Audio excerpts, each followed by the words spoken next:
So, good day, ma'am. So, I am Nelson Junior Malyari from BSIT S3A. So, I'll be discussing now the CSPT B3, which is yung data formats. So, so what is data format? So, data formats refers to the structure and organizations of data that allows it to be stored, so processed and transmitted in a specific way. So, dinedefine neto on how information is represented and encoded, so making it possible for computers and system to interpret and manipulate the data correctly.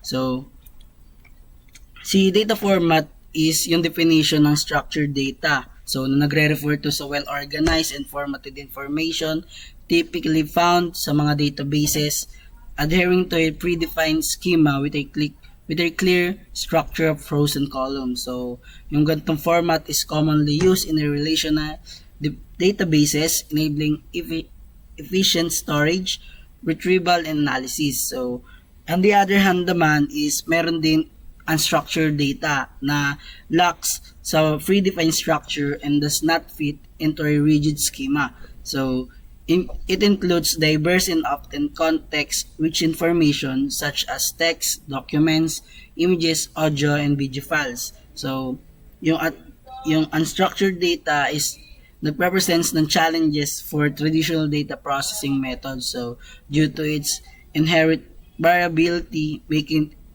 it more complex to organize and analyze compared to the structured counterpart. So, yung distinction between structured and unstructured data is napaka-crucial kung intindihin mo on how data is stored and utilized across various applications and analytical processes. So, yung data formats are crucial for ensuring consistency, interoperability in computing and communication system. So, bali dito is parang may framework tayong ginawa which na picture na big data format. So, bali dito is may structured data. So, example ng structured data is yung database, enterprise resource planning or ERP, data warehouse, customer relationship management or CRM. So, sa mga unstructured data naman, is text files, images, audio, video, emails, sensor data, websites, and logs. So, bali may semi-structured data rin. So, ang example nito is yung documents which is in JSON, CSV, and XML. Electronic data interchange or EDI, and NoSQL databases, and HTML. So, explain natin lahat yan. So, bali dito is may various types of data that is designed to each specific purposes. So, natin yung text formats. So, yung text format is a way of presenting and encoding data in a human readable form using characters, symbols, and text. So, yung text formats are designed to be easily understandable by both humans and computers.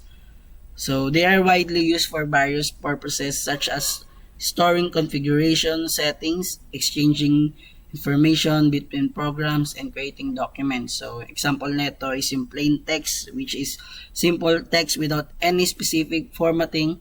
Examples include the text file. So, parang sa notepad, di ba, pag nag-save tayo ng text, ayun yung file niya, txt file. So, next is CSV, the comma-separated values, so a format where data values are separated by commas, commonly used for tabular data.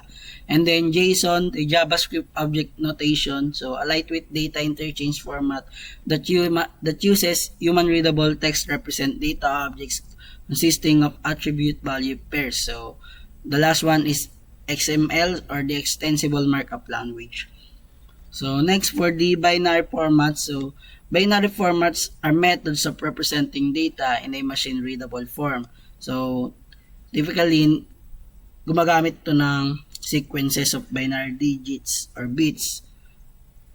And then, unlike text formats, which are human-readable, binary formats encode data in a way that is more efficient for computers to process. In binary formats, So information is represented using combinations of 0 and 1. So allowing for more compact storage and faster processing compared to text-based representations. So binary format is commonly used sa mga wide range ng data types. So including yung images, audio, video, and executable files. So example nito yung mga JPEG and PNG for images.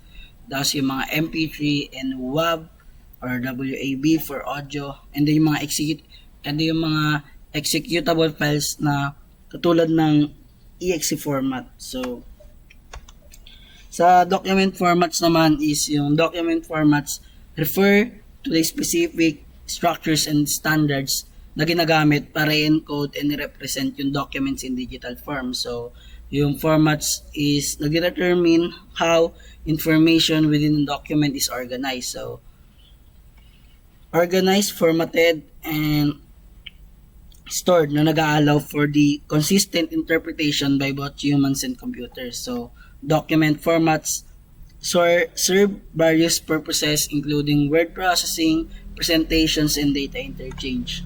So, common document formats examples like PDF, Docs, OTD, TXT, RTF, HTML. So, lahat yung file. So, the next one is database formats. So, for the database formats is nagre-refer sa mga structure and organization ng data within a database. So, specifying how data is stored, assessed, and managed. So, yung database is crucial for organizing and retrieving information in a structured manner. So, these formats are used for organizing and storing data in a databases. So, example is yung SQL, Structured Query Language, for relational databases, and then the NoSQL like MongoDB for non-relational databases. So, for the next one is the markup language. So, markup language are system of annotations embedded in text that provide instructions on how the text should be displayed, formatted, and processed. So, these annotations known as markup are typically tags or code inserted within the text to convey specific information about the structure, presentation, or behavior of the content. So, yung markup languages are commonly ginagamit sa mga pag-create ng documents and content for the web, facilitating the separation of content from presentation. So, example yung HTML. So, for the last one is the serialized formats. So, serialized formats refers to the representation of a data in a serialized or linearized form. So, where the data is converted into a sequence of bytes or characters that can be easily transmitted or stored. So, serialization is the process of converting a data, structure, or object into a format that can be easily reconstructed later. So, particularly ginagamit to for tasks such as data storage, communication between different systems, or when persisting data to a file. So, example is yung JSON and then the YAML. So, that's it for the data formats. Thank you for listening.